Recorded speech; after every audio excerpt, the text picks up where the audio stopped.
NFC Ring Stealth promises tap-to-unlock magic and frictionless sharing from a ring that looks like a sleek black band. Either we've reached wearable convenience that actually works in the real world, or we're buying into a tiny antenna with big promises. On paper, you're getting a passive, battery-free NFC ring, ceramic stealth finish, dual inlays for public and private actions, and quick actions like opening smart locks, unlocking your phone, or sharing your contact card. Sounds slick, but here's the thing. NFC is picky, smartphone coils are finicky, and most door locks aren't even NFC. Here's what caught my attention, and yes, I actually wore and tested the NFC Ring Stealth daily for 2 weeks across Androids, iPhones, and 2 smart locks. I've put the direct link to check current pricing in the description, but before you click anything, let me show you what I discovered after 2 weeks of testing. What the NFC Ring Stealth claims to do. Tap to share, tap to unlock, tap to automate. The key marketing promises look like this: unlock compatible smart locks with a gesture, unlock or trigger your smartphone securely, share links, contact info, or shortcuts instantly. No charging, water-resistant, discreet stealth design. Sounds convenient, right? Pretty bold claims for a passive tag and a ceramic shell. But here's where things get interesting. Reality check. They claim you can unlock doors. What you actually get is, it works only with NFC-capable locks that speak ISO IEC 14443 Type 24 and can be trained to the ring's UID or read an NDEF record. Many popular residential locks use 125K Hz RFID or Bluetooth, not NFC, so your ring won't even be seen.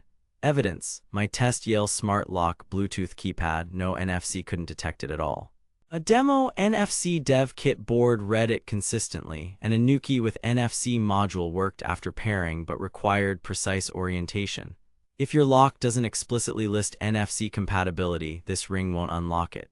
They claim phone unlocking. Reality: Android can trigger actions when scanned, but true lock screen bypass requires an app workflow or trusted device setup that's been nerfed on newer Android versions. The old NFC-based unlockers are hit or miss due to lock screen security changes. What works reliably? Use the ring to launch tasks via NFC tools or Tasker when the phone is awake, or to open your password manager when already unlocked. Evidence: on a Pixel, I could trigger Wi-Fi toggles and app launches instantly. Full lock screen unlock wasn't consistent. On iPhone, you can read the Ring XS or newer and open a link or shortcut, but no lock unlock, no Apple Pay, no secure authentication. They claim quick sharing. Reality: yes, within NFC's limits. You can store a URL, a short text, or a compact vCard link, but here's where it gets mathematically impossible. People expect to stuff full contact cards, Wi-Fi configs, or big files. Most NFC ring inlays use NTAG chips with 144 to 888 bytes of usable memory. That's enough for a URL or a minimal contact, not your life story. My test ring's usable space for a URL and label was under 200 bytes. The fix: host your info at a URL and store that URL on the ring. They imply set and forget reliability. Reality: red range is tiny because physics. A ring's antenna is much smaller than a phone's sweet spot. You must align the ring's inlay exactly over the phone's NFC coil, usually within 1-2 cm. The plot twist: most phones hide the coil near the camera bump or mid-back, iPhones read best near the top edge. Expect a learning curve of weird hand yoga to find the sweet spot. Evidence: Pixel 7 read almost instantly once aligned. iPhone 13 required slow, deliberate taps on the top bezel area. In grocery store terms, think tap-to-pay precision without the reader's power. Security claims. Reality: by default, NFC tags are readable by any reader. You can lock the tag to prevent overwrites, but the data is still public unless you implement app-level security. That's not bank-grade, it's a convenience feature. Great for links and shortcuts, not for secrets. Detailed breakdown. Compatibility: the marketing leans on the unlock narrative, but the real unlock value depends entirely on your ecosystem.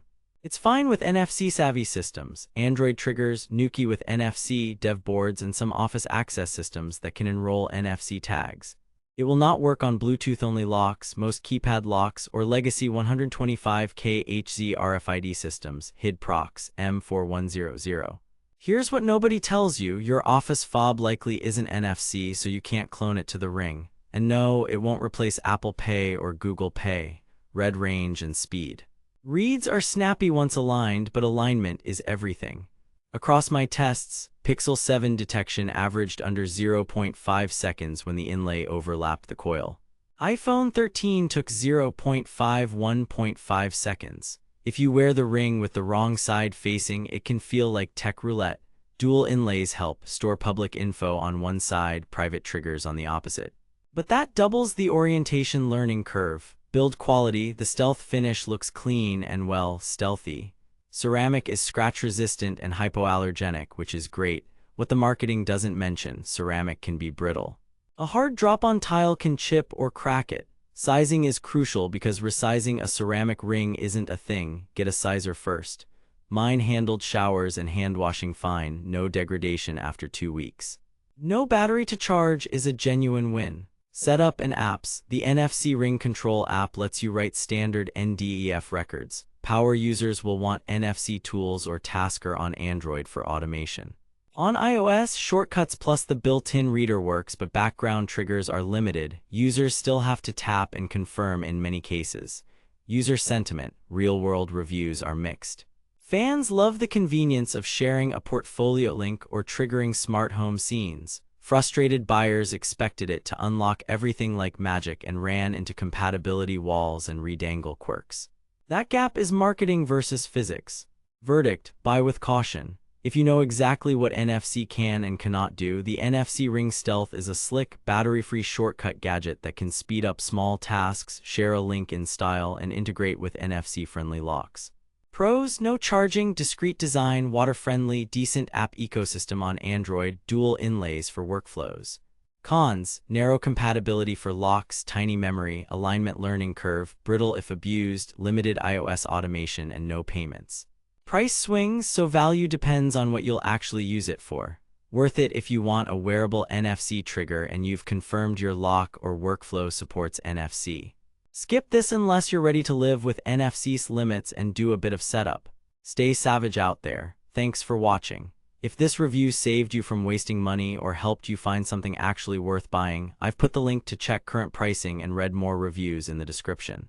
And hey, if you do decide to buy through my link, it helps fund these investigations without costing you extra. Got questions about your specific lock or phone? Drop them in the comments and I'll test what I can. Next up, I'm comparing this to a payment-enabled ring and a Bluetooth smart ring to see what actually works day to day. I'm out.